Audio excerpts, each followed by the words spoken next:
They're trying to grab the driver. They're trying to grab the driver of the car. This is getting ugly really, really quick.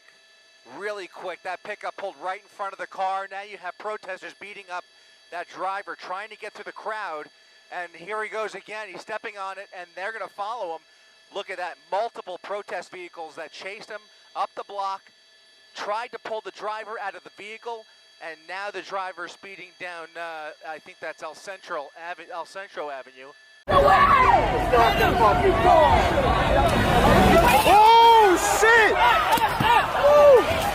Woo!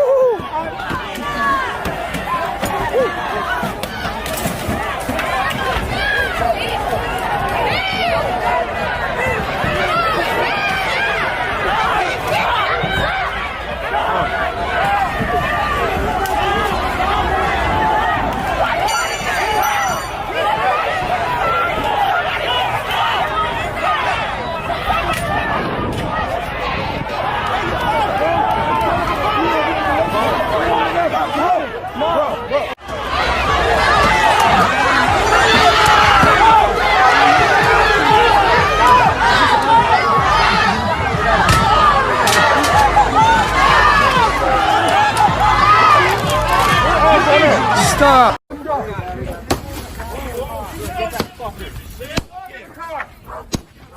Oh shit!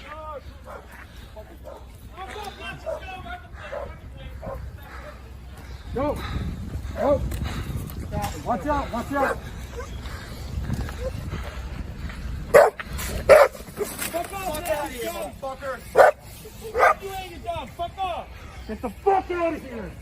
Get the fuck out of here! Bye, loser! Go back to Massachusetts! Yeah, bitch! Get the fuck out! Fuck you!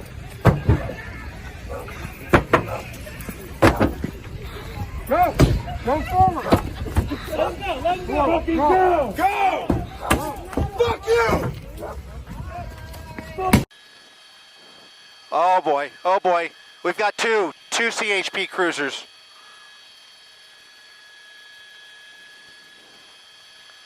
What is going on, guys? Only a handful of LAPD officers monitoring this protest for the better part of the last hour or so through downtown LA. A couple.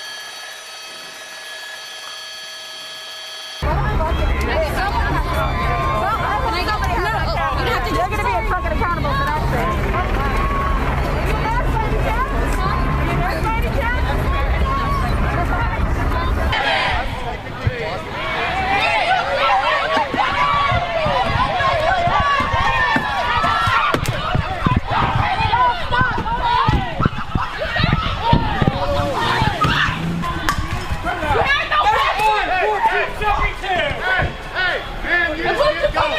No, he needs to stay! He has to stay!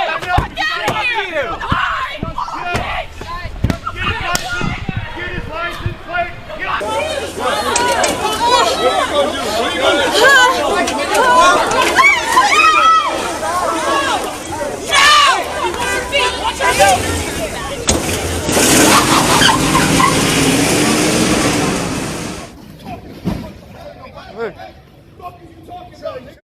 Watch out, see?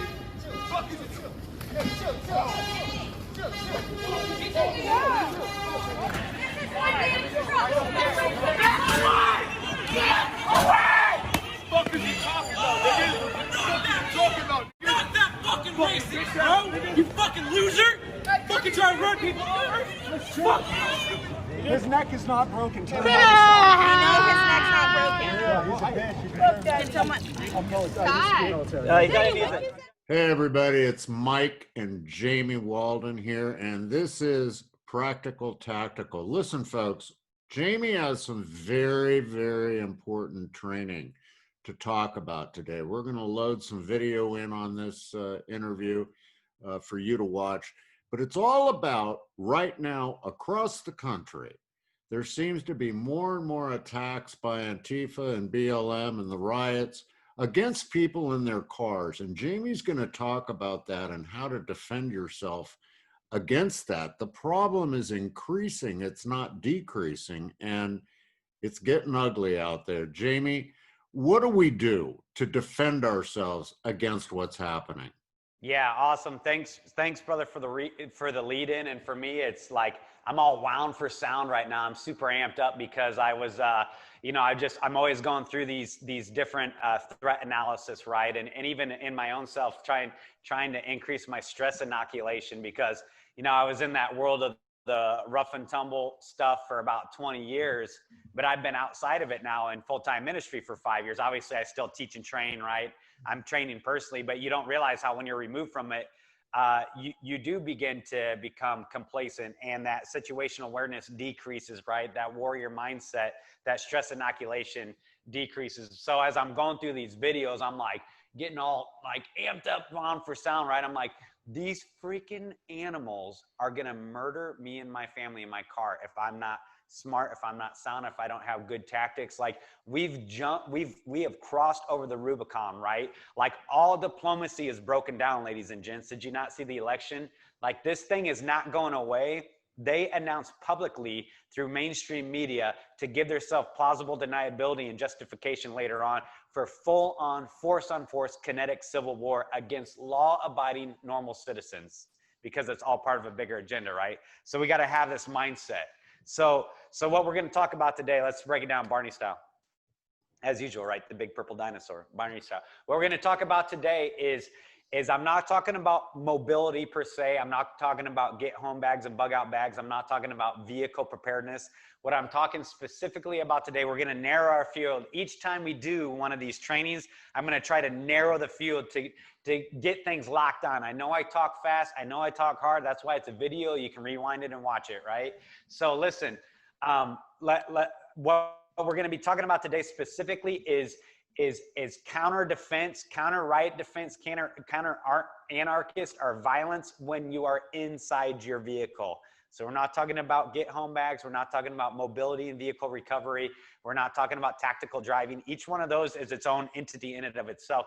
What we're talking about today is straight up, you get stuck in a flash mob and a flash riot and a traffic jam in your city or even in rural areas. Listen, suburbanites and ruralites, if that's even a word, they're working. They have prepositioned assets, right? They're coming for you. This isn't sensationalism. Read, and then read some more. It's not sensationalism. It's just where we're at. Okay, so when we're stuck in our vehicle and violence is imposed against our will while in our vehicles, that's what we're going to be talking about today and focusing on. Good to go. Okay, let me give you a quick breakdown.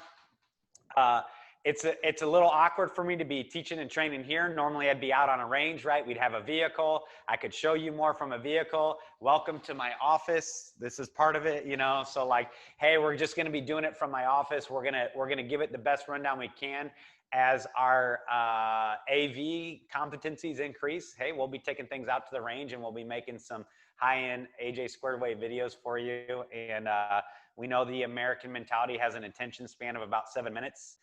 So I'm not going to cater to you. So I'm going to go as long as I need to go to get the information out, right?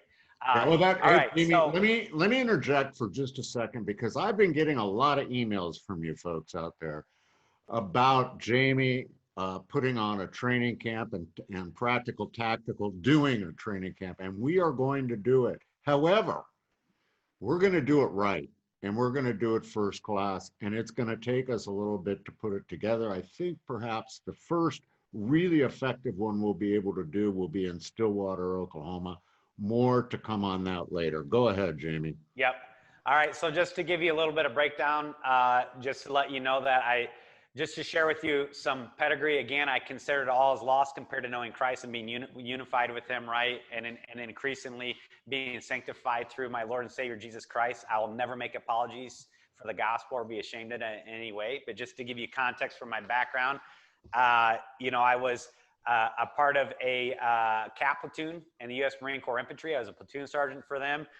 So we have a scout/reconnaissance mission, anti-armor mission. We do anything from inserts, extracts of, scout snipers and demolitions and anti-tank assault, heavy machine guns, right? We're forward reconnaissance kind of scout thing. So I say all of that to say that we rode dirty. Like we were everything that I've done has been operating out from mobility and from vehicles. So I've fought from vehicles. I've fought from behind vehicles. I've been a national instructor for United States Marine Corps on convoy ops and immediate action drills when taking contact, right? So somebody's assaulting you with violence. I have that background. Also was a police officer. So, and law enforcement, generally 90% of what we're doing involves vehicles, right? Most all of our high-risk encounters are going to involve a vehicle. Our high-risk traffic stops are going to involve a vehicle. Assaults against officers generally happen around vehicles or out from a vehicle. We're trained how to extract people from vehicles, X, Y, Z.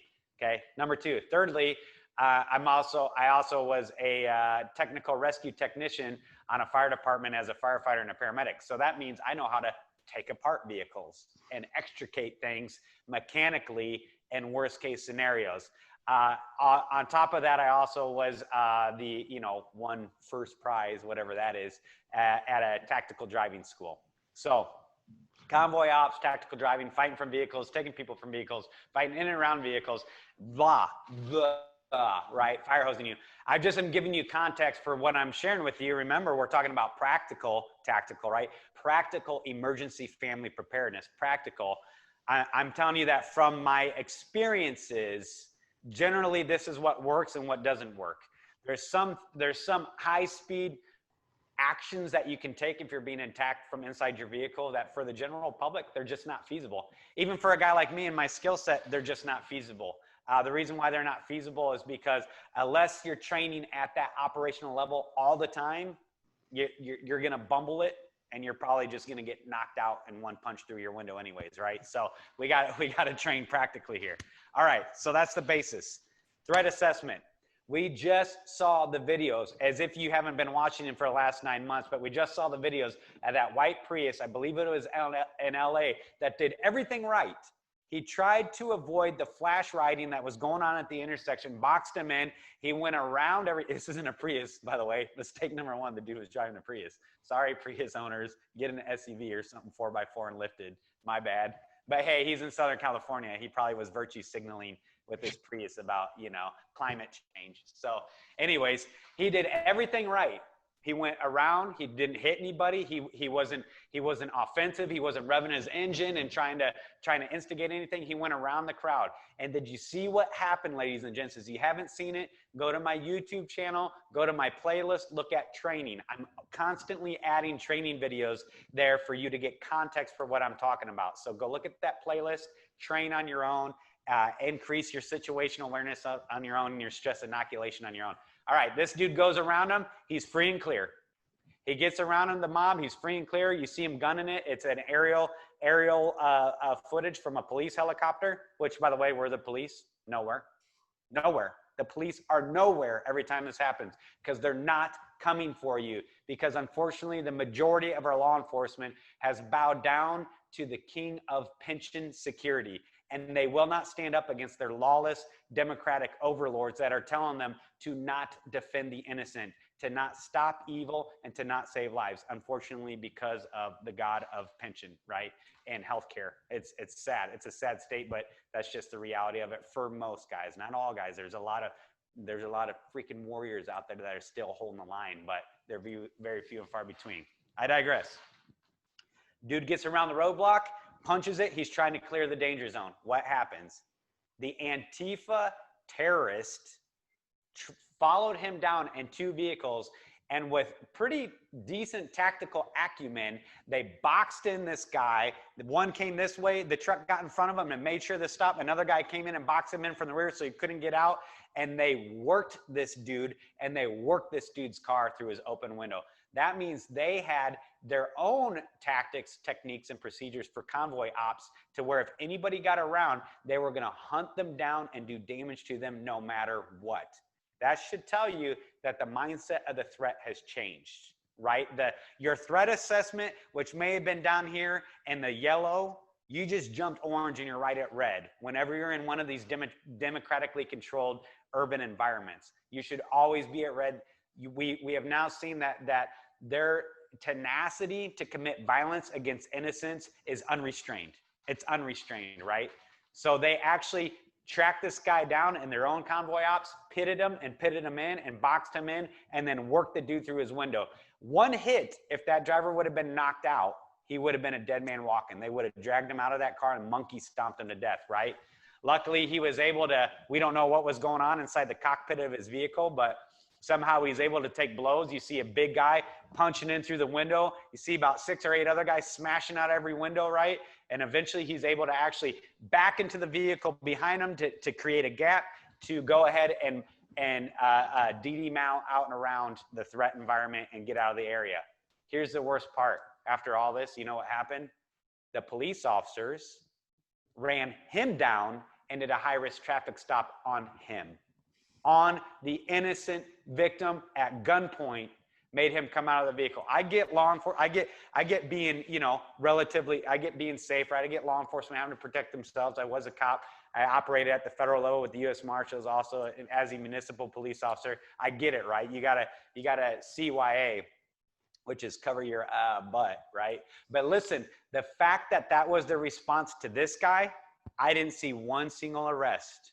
I didn't see one cop pitting these other guys in and taking them down as a high risk, you know, potentially class X felony type thing, using a vehicle as deadly force. Here's the bottom line, okay? I know I talk super fast. I told you I get all amped up on this thing, right? Here's the bottom line is that guy in that Prius, from the second they pitted him with their vehicles and that guy breached the barrier of his door jamb between his A pillar. I know it's hard. I usually would be in a vehicle, so I can tell you. As soon as they breached that barrier between his A pillar and the B pillar in his car with the intent of committing violence, it is now deadly force. Now, study the laws in your state. I'm not giving you legal advice, but generally, he would have been justified by all means utilizing deadly force to protect himself. He would have been justified.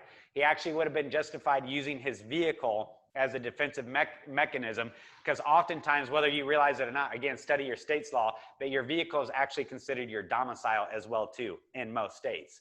So just like there's stand your castle laws, stand your ground laws in states, your vehicle is an extension of your castle. Meaning, if a threat of violence penetrates the barriers of your castle, your vehicle, your protection of your domicile, generally speaking, not legal advice, disclaimer, deadly force is authorized, right? But it needs to be in proportion to the threat coming against you.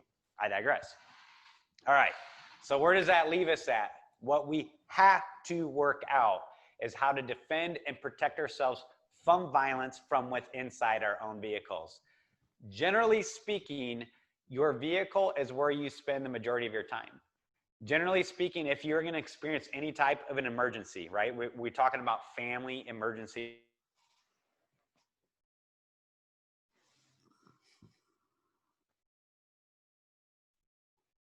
Disaster, we have a man-made disaster, terrorism. We have a lot of different layers to the mission set that we're talking about here. Real quick, Mike, can you see me okay? I just got a thing saying my internet is...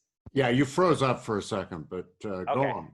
All right, so all hazards, right? That's what we're talking about, all hazards. So that's the mindset that we're working with when we're talking about these things. More than likely, if you experience an emergency, it will be from within your vehicle. That's in the winter, that's in the summer, that's in high heat, that's in a remote area with a breakdown, that's a flat tire, that's an act of violence, that's a power line down in the road, that's a hydroplaning off the road. 90% of the time, if you experience some kind of emergency-based situation or significant threat to your personhood or to your family, it will be in or around your vehicle. Are we tracking? We tracking?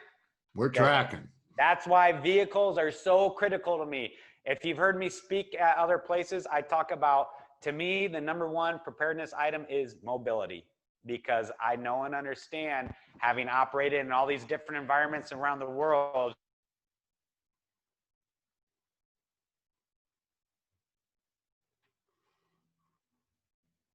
for your number one liability. So that's why I teach and preach mobility as being like, dude, we gotta be locked on what we're doing in our vehicles. All right, so threat assessment, right? Here's the bottom line, ladies and gents. Let me make it real simple for you. Do not be where everybody else is. There you go. you just protected your family and your personhood, right? Like, don't be where stupid's operating, period.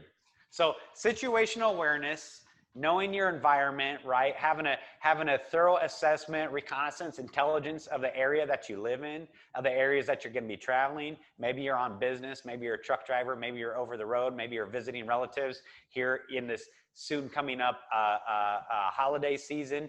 You need to know and understand the demographics and the environment in which you're going to be traveling and where you're going to be going, and avoid it.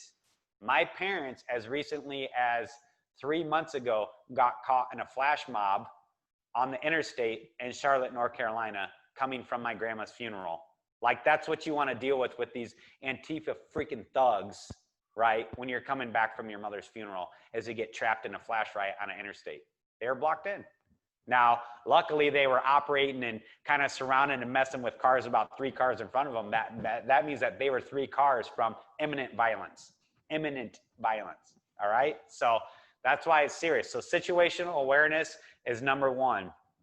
Know and understand your city. Know and understand what's going on with your local news. Know when it's understanding what's going on in national news, right? Where the hot spots are, where to be and where not to be, and don't be caught dead in them. A lot of times nowadays, I hate driving through cities. I do all the time, right? Because I travel to train. I hate driving through cities. You want to know why? Because they have the concrete barriers now up along the medians. You are like literally being funneled like the fatal funnel when, if you're kicking a door in a house. It's like the fatal funnel of death. 6 to 15 miles, depending on the size of the urban center, where you are locked in. And if all that traffic comes to a stop because there's one disabled vehicle, you are locked in like sardines. I mean, in a real world, real bad scenario, you would be better off before the threat gets to you to ditching your vehicle, right? Life over property, always ditching the vehicle and getting distance between yourself and the threat. So situational awareness, number 1, knowing your environment and understanding your environment. Number 2, having your head on a swivel, being vigilant, right? You have mirrors on your cars for a reason. It's critical. Use your mirrors, right? If you're not used to checking your mirrors, start building in these habits, right? When we talk about practical preparation and practical tactical, what we're talking about is a lifestyle change. It doesn't have to be all intense. It doesn't matter if you're elderly and infirm, or if you're young, and new to the game, or you're anywhere in that spectrum. It just is a mindset. It's not based on fear. It's not based on paranoia. It's based on prudence, right? Prudence is the name of the day. We want to be prudent in our approach to our lives. We want to be prudent as leaders and as men and as providers and as protectors. We want to be prudent as family members. We want to be assets, not liability to the people around us. It's all centered on prudence. Okay. The other thing that we want to do is you need to have a profiling mindset. Listen. Anybody who says profiling is racist or whatever, they're an idiot. They don't understand it. Profiling is policing. Write that down. Profiling should be a natural, it's actually a natural response to your ingrained physiology of fear, right? Your body has physiological responses to threat. That's called profiling. So it doesn't matter what color anybody's skin is. Anybody who says profiling racist is highly uneducated and using a red herring argument that has no basis. As soon as they throw in racism, I automatically discount them as a fool, because they want to offer and air their opinion, but they take no pleasure in knowledge. That's a proverb. Write it down. So listen, profiling is part of situational awareness. You know instantly when somebody's a weirdo, when somebody's a kook, when somebody's off, when their body language, from their body language to their clothing, to the mannerisms, to their posture, right? You can identify these things, and that can be increased in you as you go along, and you try to assess your environments, right? The world around you is like this universe of metadata that your brain is filtering out all the time. So as you train to just have increased situational awareness, who's around me? Hey, there's a lady walking past my window right now. She's looking in here because I have these big bright lights on, So no, I'm just kidding. But like, so it's like, so you just notice things, and most of the stuff as you grow in your situational awareness, you dismiss 98% of it. You let it filter out of your brain. But as you just pay attention to your surrounding, including the mirrors on your car, you begin to take in a lot more of your surrounding. You have a 360-degree battlefield awareness in a 4D environment. That's 4-dimensional environment where you're paying attention. Okay, so part of situational awareness is knowing where to be and not to be, knowing where threats are, knowing where choke points may be for you being inside your vehicle, and also just having a general awareness of what's going on outside and around your vehicle. I never do I listen to the radio when I'm in my vehicle. I just don't. I haven't for years. I am usually thinking because my brain's spun up 1,000,000 miles an hour, or I'm just in tune to what's going on around me. I like looking at nature. I like seeing I don't need music to distract me. There's enough things going on that are, you know, titillating to my brain, my pea brain, you know.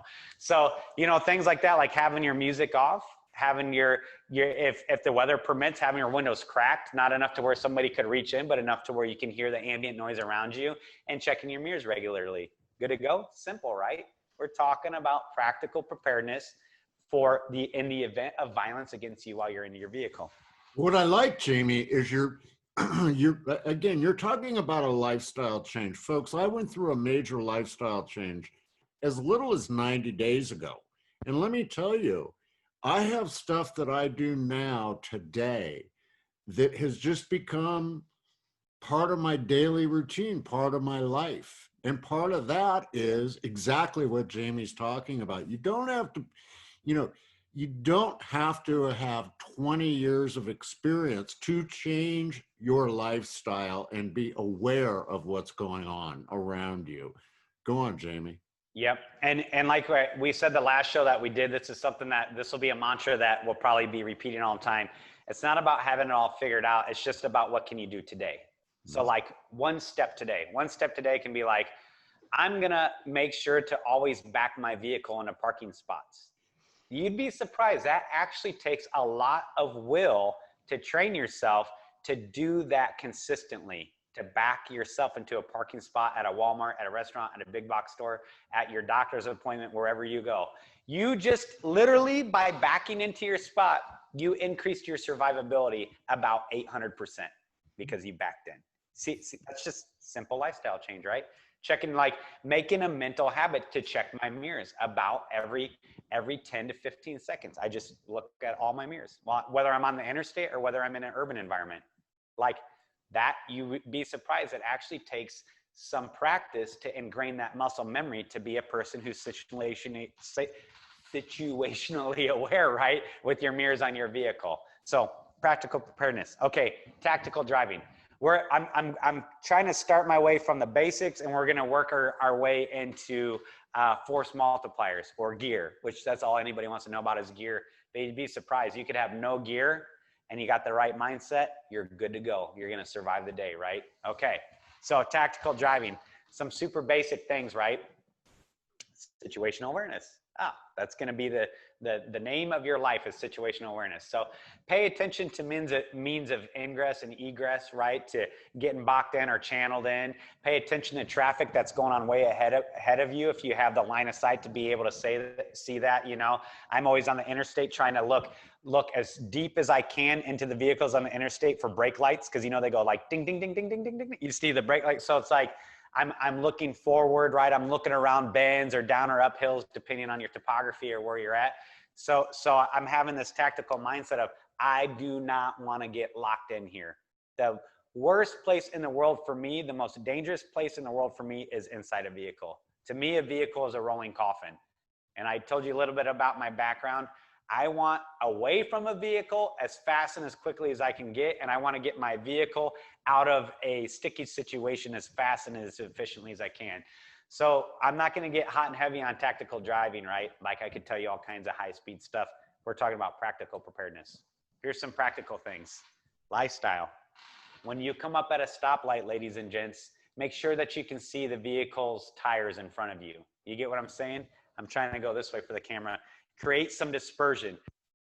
Bumper to bumper, especially in urban environments and being tight, because that's the social expectation, right? Is to keep things tight so as many people can get through the next green light as possible. Don't do it. Have a tactical mindset. Create some space between you and that next vehicle. You ought to be able to see the rubber on the rear tires. What that does is that affords you the ability to turn out one way or the other. If it's jumping a curve or if it's nosing your way through traffic and weaseling your way up through the center line, pushing vehicles out as you go. Okay? Do not get pinned in. Your vehicle is your lifeline. It is your force multiplier. Although it's a coffin, it is your tool to get you out of harm's way quickly and efficiently, right? So that's one basic aspect of that. The other one is I talked about backing into spaces. That's huge. Here's the other thing as far as tactical driving is concerned. Number one thing, mobility. Listen, if you have a car, you're dead. Sorry. If you drive a car because you love the fuel economy, you're already toast. If you drive a car because you say, well, I don't really need any of the four-wheel drive or anything like that, and it's really comfortable and I like the interior cockpit, you know, you're already like, you're so far behind the power curve. You actually have now become a liability even to your family members who you're driving around, or your friends, or your family members who maybe you're trying to get to, or maybe your family members who you're trying to extract from a dangerous situation. Just because of your vehicle choice, which is based on economy, fuel economy, which is based on money, everything always comes back to money, versus a tactical mindset, you're already at a disadvantage. If you cannot drive over the parking block in front of you at Walmart, I'll just always use Walmart for whatever reason because it's easy. If you cannot drive over that parking lot with your vehicle, you're dead. If you cannot, when you're going down the highway and you have the big, deep, grassy median between the opposing lines of traffic, if you cannot turn around and drive down through that and get up and face the other direction and go the other direction, you're dead. You're locked in. Like you are dead in the water. So that's why that tactical driving even comes down to what vehicle do you drive. Some other aspects of your vehicle that are critical to know and understand too when we're talking about it as a force multiplier is the higher your vehicle is. I'm not talking about has some silly like Texan jacked up truck with a 14-inch lift on it, right? And like tires that are so ridiculous, but just even a normal size truck, right? Any from a mid-size to a full-size truck. As soon as you gain more and more elevation, just by the standard design of a truck, you actually are increasing your survivability. Most people don't realize that. People can't see into your vehicle and they can't reach into their vehicle. So it provides you both a degree of cover and a degree of concealment just based on the height of your vehicle. So that's why SUVs, trucks, 4x4 things are always more strategic. All right, tactical driving, backing in, avenues of egress, keeping your distance, proper dispersion when you're driving. When we're talking about distance when you come to a stoplight, let's talk about distance when you're driving. Maintain a good dispersion between the vehicles in front of you. There's no reason you're not getting there any faster to ride the rear end of the vehicle in front of you. Create a good degree of dispersion based on the speed that you're traveling, right? So again, that gives you time for all your proprioception and stuff like that for your neurology to react in the event of an emergency. All right, just basic stuff, mindset. All right, the next thing I want to talk about is deadly force. Deadly force is a big, big topic. Especially when we're talking about vehicles. And it's even more so now that the norm is to smash your freaking windows out and drag you out of your car and monkey stomp you in the street because you won't chant Black Lives Matter, or because you have the wrong color skin, or because you're just in the wrong place at the wrong time. Listen, if somebody is threatening harm and intent on violence, and they're given the opportunity and they have the intent, and there's a reasonableness that anybody else in your similar situation would feel like their very life was being threatened, deadly force is your go-to, right? Let the juries figure that out later on. Life over limb. I've watched video after video after video of the do-gooders, which I'm not knocking them. You don't know what you don't know, right? Who are trying their best not to incite violence and not to tick anybody else. And they pull into one of these flash mobs, right? These middle-aged women or these older men or whatever. And they're so horrified by the intensity of the violence that comes against their vehicle that they just sit there and let it happen because they're scared that they might hurt somebody or make them even more angry. Listen, those people aren't there to talk to you. They're not there to have a discussion with you. They're not there to pontificate about their political views and their faulty, phony social justice views. They are there to enact violence against your personhood. They are not there to talk. Get out of there now.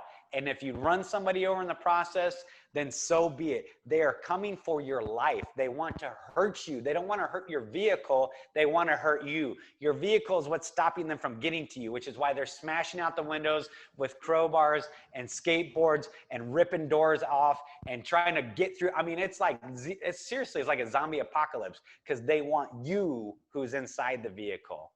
Drive hard and drive fast. You have gears, use them. Make your way out, maneuver your way out, find a way out, use your vehicle to create distance between you and the threat, use your vehicle as a means to stop the threat, right?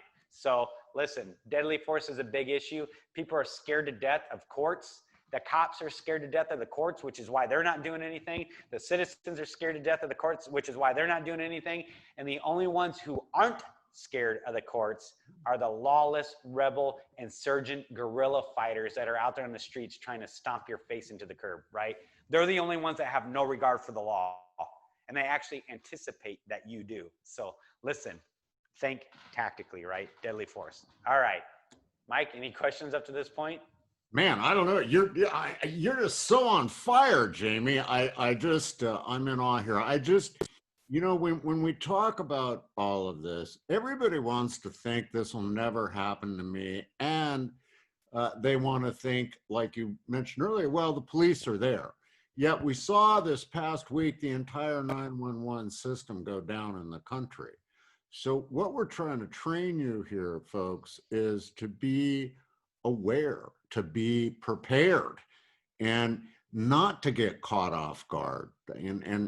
And Jamie, I think that, you know, I mean, I guess living where I live, this has been ingrained in me and a way of life that you always have to be prepared in your vehicle for something bad to happen. And that's because I live, folks, in the mountains, and things happen up here. Trees fall down, snow comes, ice comes, the river, whatever. You have to be prepared. Are there basic items, Jamie, that one needs to carry in their vehicle to say they're not proficient with a Glock? Are there things that they can carry in their car to use to protect themselves? Yeah, we're going to work our way up from basic, and then we're going to go to the more dynamic. I'm going to talk through these things quickly because I think I took too much time, and I know the average YouTuber watcher does not have the attention span to see. I want you to get the information right. So I took up too much time laying the groundwork for what we're going to talk about. So I may go through some of these items pretty quick. Here's the simplicity of it. Defend yourself enough in order to create distance. Are we getting it? It's all about creating distance. So avoiding the area, you create a distance, right? Tactical driving, you're creating distance. These things we're going to do now is that you find yourself being a victim of violence while you're inside your vehicle, and you need to create distance so that with your vehicle you can create even greater distance. Okay, so that's how we're gonna do our mental gymnastics as we're working through this. Okay, so it's hard for me to sit down if you can't tell, but listen, all this stuff that's going to be going down is going to be happening while you're sitting down. Okay, so I know it's hard. We got to visualize, right? We got our little cockpit. We're in our car. We're in our Prius, right? We're just charging up our batteries in our Prius, and we're good to go. And we're going to go like pick up all the honeys on the strip because of our sweet Prius. You know, then we're going to go drag race the homies later on. No, I'm just kidding. Sorry. I have a bias against Priuses. My bad. Sorry, everybody who Don't drives worry, them. we all do. Right. Yeah. Sorry, I just showed my Prius bias. I apologize. So we're in our vehicle, right? You got to remember that you'd only have about this. I'm trying to show this much space between you and your what's it called? The steering thing, your helm, the steering wheel, right? Between you and your steering wheel, you really don't have that much room to operate. So if somebody's coming into your window, which generally what happens is they come right up to your window, and most guys are right-handed, right? I'm going to stand up. So hopefully I set my camera up right. right? Most guys are right-handed. So what you see them always doing is they always kind of use the A pillar, which is the pillar of your vehicle that connects your windshield right to the rest of the frame. And they come in through your window because most guys want to right-handed. They want to do the knockout blow at the first punch. So you guys, if your window's down, you see them instantly going in and grabbing. Generally they grab and they try to do a knockout blow through the window. You got to remember, they're already actually at a disadvantage. They're at a disadvantage because they have to change their body levels. They have to change their body ergonomics. It doesn't matter if they throw a punch like a boxer, if they've been in MMA, or if they throw a punch like a street thug, which, by the way, street thugs will knock you out, one-hitter quitters, like 10 times out of 10. So don't ever dismiss a street thug. Those dudes are legit, right? They know how to throw blows and they know how to take blows. But technically, they're already at a disadvantage. For one thing, your window shouldn't have been down. That's one extra layer of defense. It shouldn't have been down. But more often than not, because people are trying to be good citizens, they try to reason with these guys. You cannot, there's only one reason why they're surrounding your vehicle, and that's to commit violence against you and everybody in that vehicle. Woe to you if you're a father and you allow your kids to get caught in that situation. You better be a warrior priest who knows and understands what it is to fight for the lives of your wife and for your children and for your friends and for the innocent that are around you, right? I digress. So one of the first things that you'll see is if this is my window here on the right side of me, I don't know how this plays out when you cut up the video, like if I'm actually reversed, I don't know. So I'll just, viewers, you can figure it out, right? So if somebody comes in my window, they're actually already at a disadvantage. I have a lot of things at my disposal as the driver in my vehicle in the small cockpit. As soon as I get stopped in my vehicle and I'm surrounded by riders, first thing I need to do is shift my own body position, right? I need to shift my weight over as far as I can because now I'm in a position to either, I'll show you my muffin top, right? This is muffin top 101.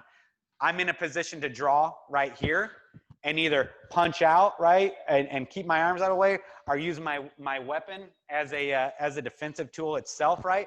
Boom! As soon as somebody comes through that window, like I have my own weapon to say, get back, right? My weapon itself, my weapon is a weapon, right? It's a striking weapon to be able to get them back, or even to be striking arms as they come through. Striking, you have nerves along your ulna, right, and radial nerves that when you strike it, they're gonna back off because they hurt really bad, right? So even striking forearms with a closed fist, striking a forearm with your gun, striking it with whatever tools in your hand is gonna give you and create some ability for you to, again, create distance. So first thing you wanna do when somebody comes in your window is you wanna guard, right?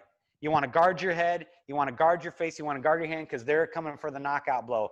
I can take blows like this for quite a long time guarding. But what this also does is because of the way this isn't a martial arts lesson. I'm just trying, sorry, I need to go quicker. It's not a martial arts lesson. I'm just trying to get you in the mindset of what you have accessible to and to practically and tactically prepare, right?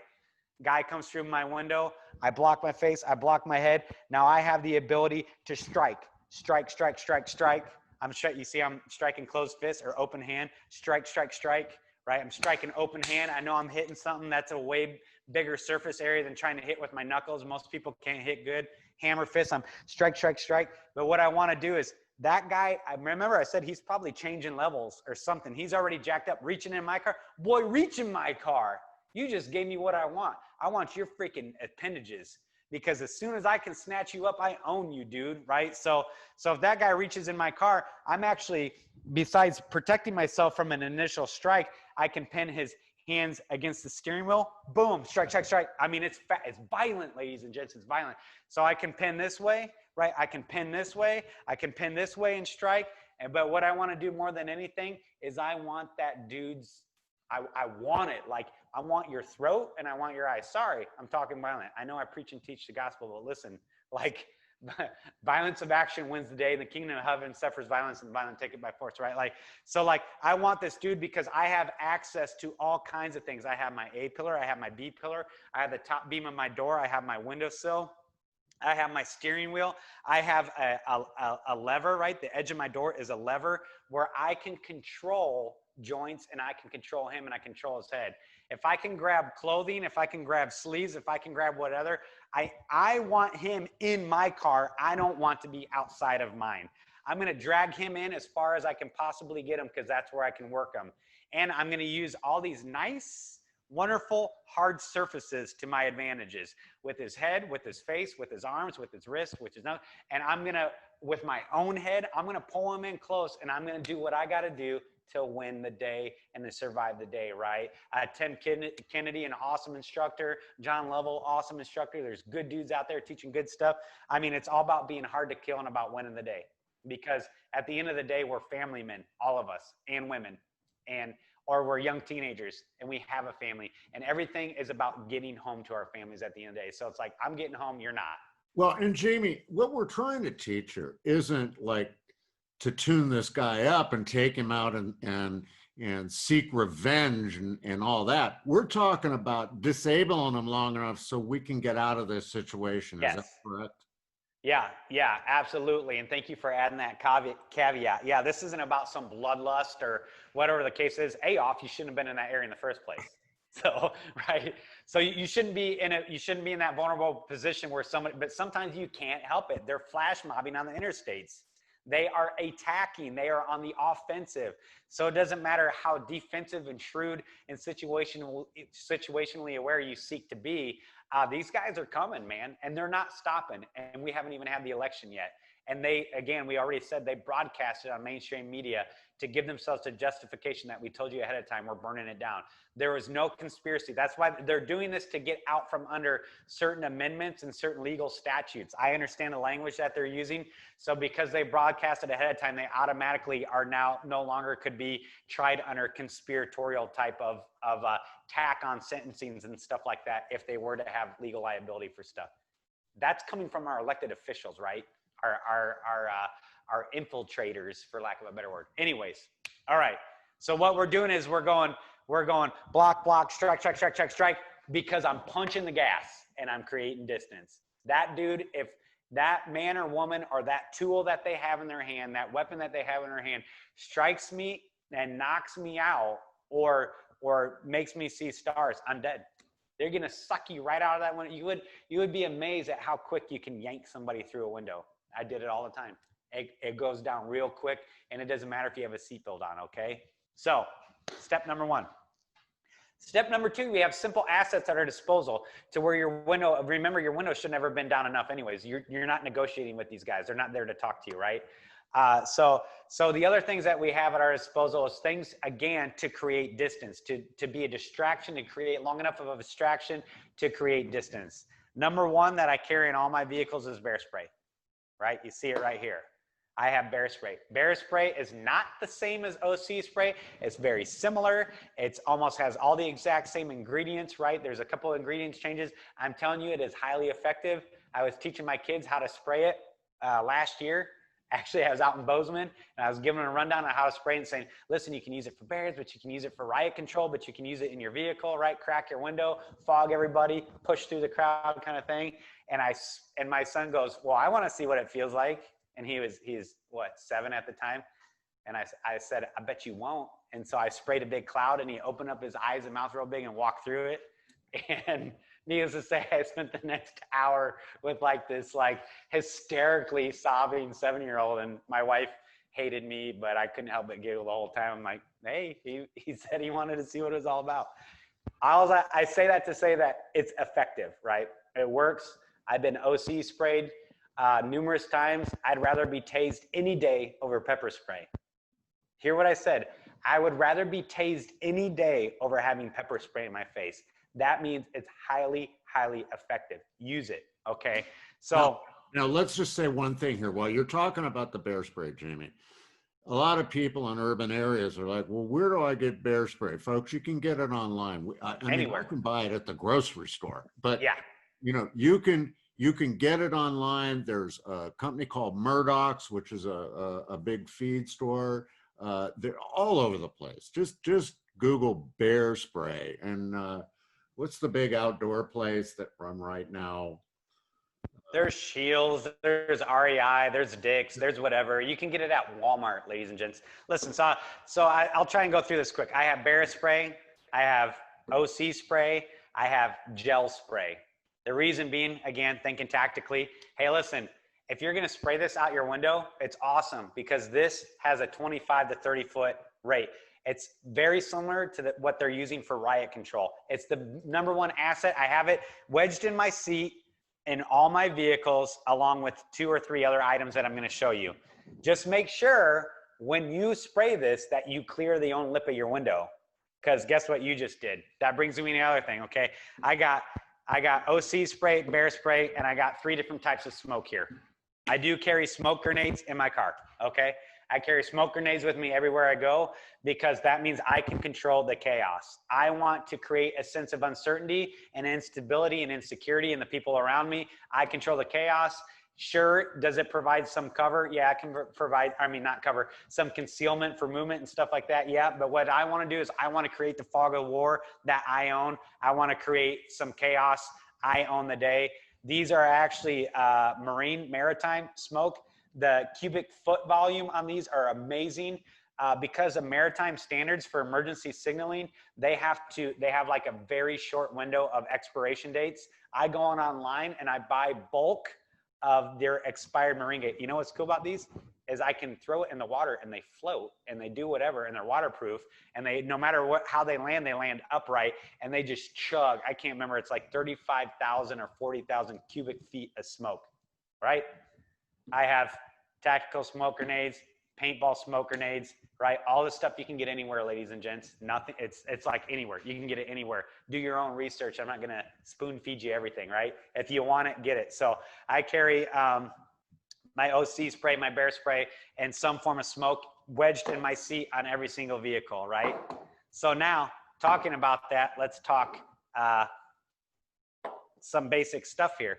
If I am spraying bear spray, or if I am, even with a firearm, right, punching out and having to go through my windshield, which that's like last case scenario, right, or through the side of my door, whatever the case is, having fired out of vehicles, listen, you better be prepared to fire out of a vehicle because it's ugly, it's messy, it's loud, it chokes you, right, with the off-gassing of your things, and because of the lamination of windshields, and and the design of your side glass and your rear view glass, you're gonna get stuff in your face and in your lungs. If you hit the vehicle in front of you, guess what's gonna happen, ladies and gents? You're gonna get blasted in the face by your airbag. Anticipate that. But here's the worst thing about an airbag. Not only does it rock you, right? And sometimes you can get wrist injuries and you'll get different abrasions and stuff like that on you from an airbag. Here's the worst thing about airbags, because I've been in vehicle rollover after rollover, crash after crash, as a firefighter, paramedic and stuff like that, is the chemical stuff from the deployment of the airbag is nasty. It chokes you, it burns your eyes, it tastes horrible, it affects your lungs. So why do I say that? Tactical mindset, know that ahead of time, wrestle that out, right? In my vehicles, I carry some kind of eye protection. Again, situational awareness, my eye protection's going on wherever I'm operating. Not only do I have eye protection, like basic eye protection, I also carry Hearing Pro for me and my family, because I don't want the chaos of the violence around me to affect my kids to where they can't hear my voice and focus because of their sensory overload. I don't want to be firing. Have you ever fired inside of a vehicle without Ear Pro on? I have. It's horrible. You'll pay for that for days, with tinnitus. So anyways, so eye protection and Hearing Pro, if you're going to be deploying all these things. The other thing is actually I do triathlons, right? So I carry triathlon goggles with me. I have a couple pair of these. They're awesome. Why? Because if I'm wearing sunglasses or I'm wearing basic, just protective eyewear, eye pro, and I get even a tinge of OC spray back in my face, or smoke from burning vehicles, or smoke from my own smoke grenades.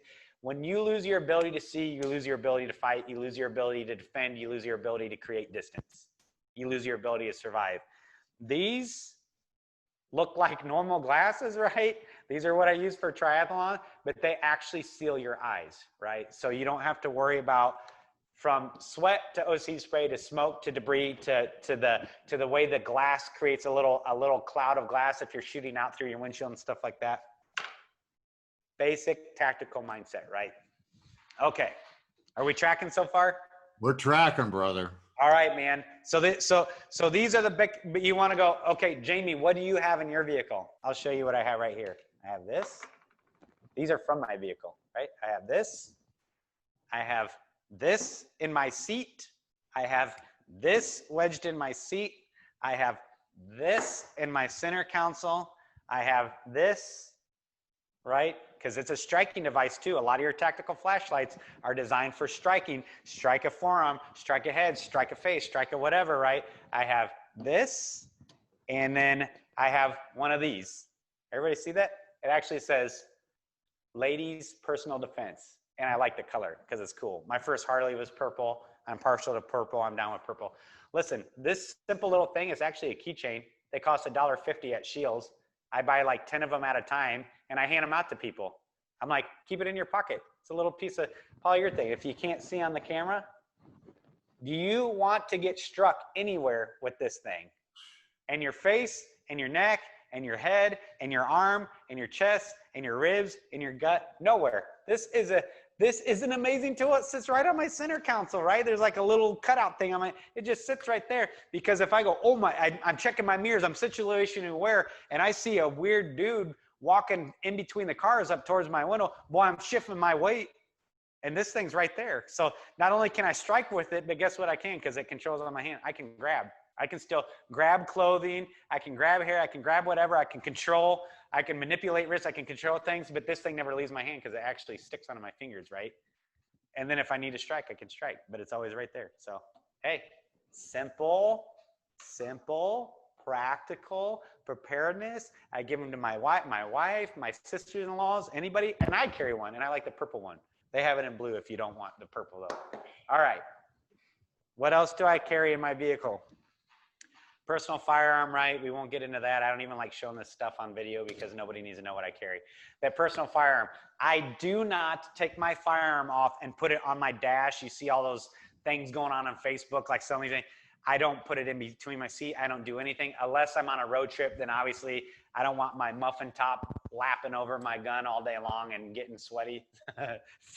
so you know, I'll take off my holster then with my gun in it and, you know, tuck it somewhere, whatever the case is. I keep it on my person. Why? Because you don't know what's going to happen.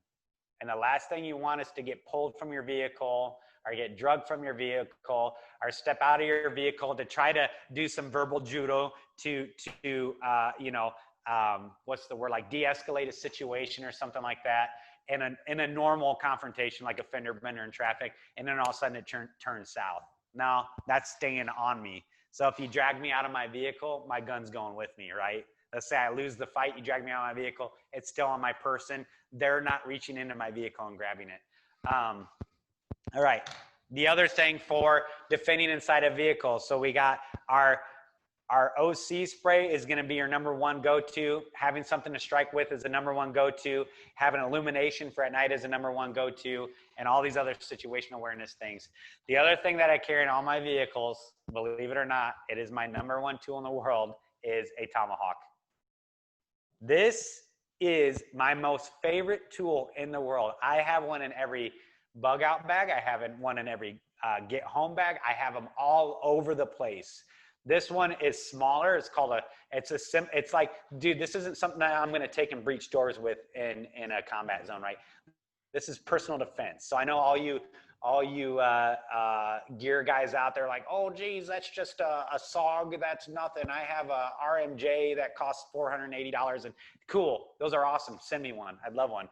This is for, I'm getting home, you're not, right? So the reason why I carry a tomahawk, you can't tell. It's simple. It's thin. It's lightweight. It's actually concealable, right? It has a sheath. It fits in between my seat too, or under my seat. This thing gives me so many options in my preparedness reality. It's not even funny. It is a punching tool when I choke up on it like this with that point, right? It's a slashing tool from this side. It gives me standoff. I just extended my reach. Nobody wants to mess with the dude with the tomahawk. Write that down. Nobody wants to mess with the dude with the tomahawk, right? So listen, this thing gives me options. Striking, it gives me options. Hitting, it gives me options. Slashing, it gives me options. Striking straight on with the blunt edge like that, it gives me options to control, right? I can control heads, I can control arms, I can control things with the stick. I can strike that way, I can strike that way, I can strike this way, I can strike this way, right? I got options. I can breach out of a window, right? You hit in the corner of your, I can breach my way out of windows. I can breach my way into windows. I can do a lot of things with this little doodad here, and I love it. So, if you have one of these nearby, this is called a fast attack because it's smaller than a normal one. It's super small, right? The edge on it is as sharp as a what's it called? Like a pocket knife, right? So anyways, that's what I carry in my vehicle for threat of I'm violence. really glad. I have my everyday carry stuff, right? I am really glad you brought the tomahawk up because, you know, you introduced me to those, Jamie. I now carry one in the, you know, on your driver's side door in the side pocket. I have one there. I also carry one with me everywhere I go out in the outback in my side-by-side. And when I first started doing it, guys were making fun of me until I showed them what I could do with it. Yeah, everything. It's like your catch-all tool. Yeah. So I mean, people probably can't see on the side here. Maybe you can see getting all up in your grill. You know, it's got the wafered spot on the edge for actually, yeah. So the bottom line with the tomahawk is that it's just a tool, ladies and gents, right? It's a tool. If you can't see on it, it has like little hash marks on it on the edges for a hammer, right? Striking, breaking and raking windows, doing whatever the case is, digging in the ground. I mean, it's just a tool, self-defense and a practical tool. So we're talking about practical tactical and practical preparedness. Hey man, tomahawks, can't have enough of them. You can put them everywhere. They're lightweight, super easy to use. Train with them, right? Watch videos, use them. Like get a feel for what it looks like to control body mechanics. You control somebody's head, you control their body, right? Or strike with them and do things like that. So don't just have them. That's worthless.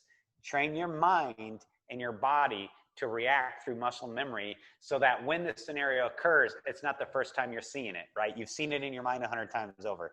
It's not paranoia. It's not fear-based. That's just good old training, right? So 90% of our training is usually done mentally. Oh yeah, I forgot to tell about, let me backtrack. I mentioned, because I'm wearing it, I don't even notice it anymore. I mentioned, you know, glasses, hearing pro, stuff like that. The other thing, if you're going to be operating out of your vehicle and you have to spray, pepper spray, or do anything, again, to create that distance, make sure that you have some kind of thing for your respiratory tract, okay? This is just, you saw me wearing it on my wrist, right? It's just a baklava, whatever the case is. Nowadays, they're cool because everybody's wearing them because of the corona farce. But look, you know, whatever the case is, good to go. Just something, because as soon as you breathe that stuff in, it's going to jack you up. I happen to wear these things everywhere. They're Condor Tactical, super kind of like lower end, everyday Joe Schmo brand. I love these things. I have different colors. I have them everywhere. I make sure they match my outfit and my purse and my lipstick case and everything else too. So, all right, I digress. What else do you have in your vehicle? An attacker comes through, right? You're blocking, you're striking, boom, boom, boom, boom, boom, boom, boom, boom. You're pulling them in. You're driving off when you have them pulled in the vehicle. Pull them in and hit the gas, right? Whatever the case is, because now you just got them off balance. You have the advantage. You have the tactical advantage of somebody coming through your vehicle. If you have the situational awareness to shift and brace for impact, and it happens in seconds, you actually have the tactical advantage fighting from inside your vehicle because you have a vehicle. That's a huge multi-ton like asset force. It's a missile, right? Like mass times velocity equals force. Let's get down to some old school physics. That's a lot of force that you have in that vehicle. We talked about firearms, pistols, stuff like that. I'm not teaching you shooting out of a vehicle and operating out of a vehicle tactically in that way. It's a whole nother course, a whole nother video. But what I do have also in my vehicle is an ink pen. That's pretty pointy. I wouldn't want somebody jamming me in my forearms coming through a window, or in my face, or in my neck, or poking my eyes, or doing anything. I don't want anything to do with an ink pen. How easy is it to have an ink pen and one of these sitting right next to you and nobody even, they're nondescript, right? It's a nondescript item. It's not a big deal. They're just sitting there, but little do they know how prepared you are. This is sitting in the pocket of my door. Little do they know that I just got a whole extra 18 inches of reach on you, plus the intimidation factor of this thing, plus I'm going to do some damage to you, right? This is a Kubotan, pretty simple item, okay? It's just basically a solid steel rod. I use it as a keychain, right? Same thing, striking, pressure points, controlling. You don't want to get hit by nobody wants to get hit by anything. I don't want to get slapped, right? I don't want to get punched in the face. I don't want to get slapped. I don't want to get struck. Nobody wants to get hit by anything. So again, tactical preparedness mindset, think outside the box. You'd be surprised what you have on you. Last but certainly not least, especially when I'm traveling cross country, right? You got one of these ready to go, prepackaged, ready to operate outside of my vehicle. Should I need to be? We're not covering that today.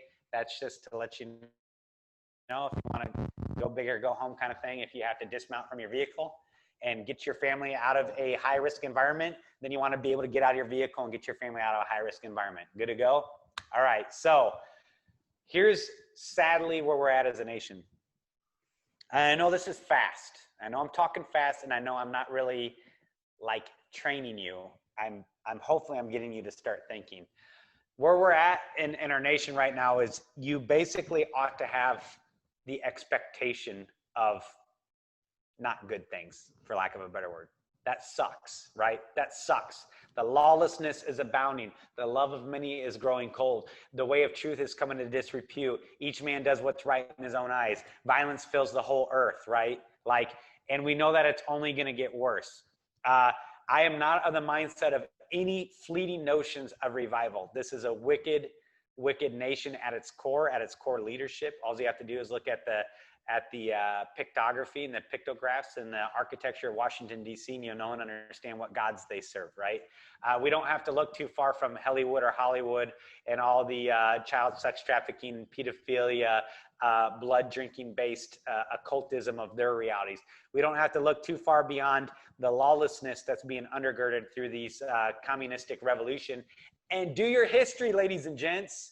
Look at what happens when Pol Pot undergirds these things. Look at the Khmer Rouge. Look at Mao, right? Look at Stalin. Look at these things. When they undergird these progressive, what an awesome neurolinguistic phrase to deceive the masses.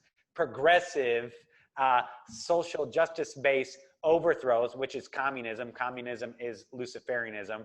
Read the communist documents, and they'll tell you the gods that they serve, which is why it's all centered on lawlessness and blood in the streets.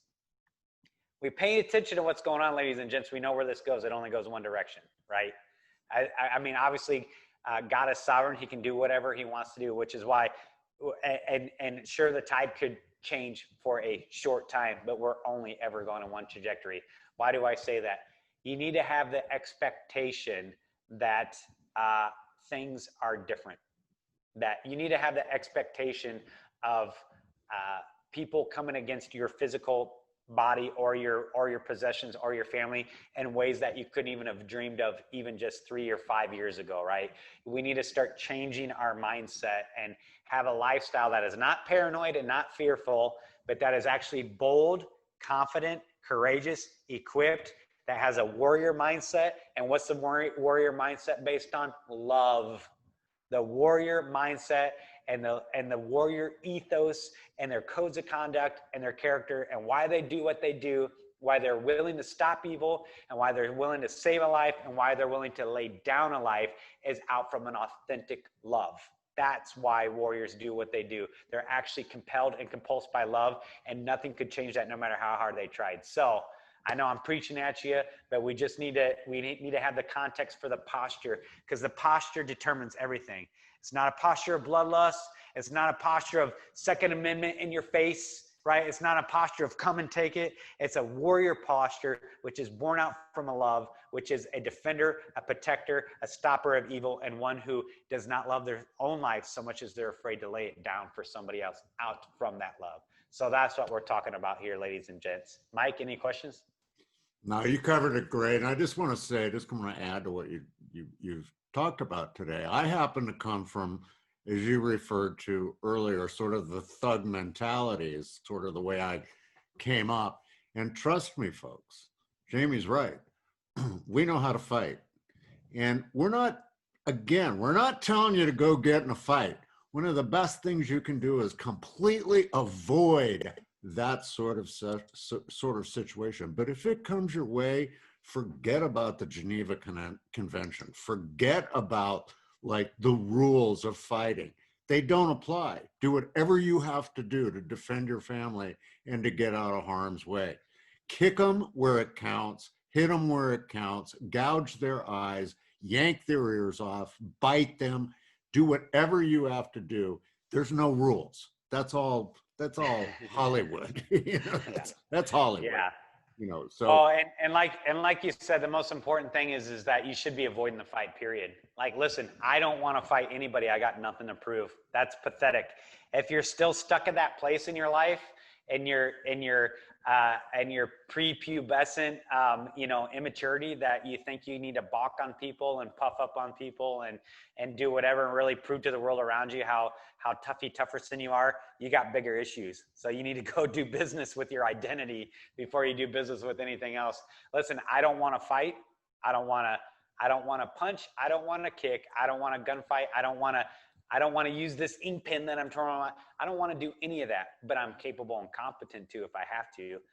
I want to get out of those scenarios. I don't want to be engaged. I don't want my family to be engaged. I don't want them to see me hurt. I don't want them to see me hurting anybody else. Like, the whole thing is that tactical mindset and that situational awareness is that you do everything possible to avoid those situations, to forego those. However, when they do occur, you also have the capability, the competency, the mindset, and the will, and the preparedness to be able to handle business to stop an evil or to save a life. Amen. And you know what? Look, I'm not going to take my family to Portland for vacation this year. Yeah, simple, right? Simple. Yep. Simple. It's that very simple, folks. So, Jamie, thanks for today, folks. We're going to be back with some more intensive training. And as I said earlier, Jamie and I are working hard trying to put these tactical training, I'll call them camps, tactical training camps together for you to give you a hands-on experience. But they're not going to be just little looky-loo get-togethers. They're going to be get your hands dirty, learn what you got to do. And we'll have more on that soon. Again, Jamie, thanks for sharing all your knowledge with us today. Yeah, absolutely. And, it's at the end of the day, it's about, make sure that in the midst of all that's going on, that you don't forget to live, right? Those whose hope is in the Lord, their faces are never covered with shame. They're radiant. Like, don't forget, we ought to be radiant. We're not those who walk around downcast, discouraged, fearful, and unhinged. We don't shrink back, right? Hebrews 10, we're not of those who shrink back and are destroyed. For if we do, we know he'll be displeased with us. But we are those who believe and are saved. We're like Philippians 1, right? I eagerly expect and hope. No way I'm going to be ashamed, but that now, as always, I'm going to have sufficient courage so that Christ will be exalted in me. I'm not frightened in any way by those who oppose me. That's a sign of them that they're going to be destroyed, but that I am going to be saved, right? So when my identity is in Christ alone, when my identity is in the completed work of Christ on the cross, and more importantly, the empty tomb, when I don't love my life so much as I'm afraid to lose it because I know who's bought and paid for it, I'm good to go, ladies and gents. Like, listen, we're good to go. And that's the mindset that we ought to have when our identity is secure. So if your identity is in anything else, if your identity is in your 401k, if your identity is in your house or your car, if your identity is in your validation from your bros at work, if your identity is in your kids, moms who think your identity is in your kids and stuff like that, now they're adults and you don't know what to do. If your identity is in your past woundings, if your identity is in anything else that is attached to this corporal reality, it's going to fail you, right? So we need to solidify our identity, and the only thing that is unshakable, that is immovable, that is incorruptible, that is unspoiled, and that's being kept in heaven for us, right? That's our inheritance through Christ Jesus. Amen? Amen. And listen, folks, you want more on Jamie? Go to omegadynamics.org. If you want to learn more about me and Hear the Watchmen, go to hearthewatchmenmen.com. Thanks for joining us today. We'll see you on next week's edition of Practical Tactical.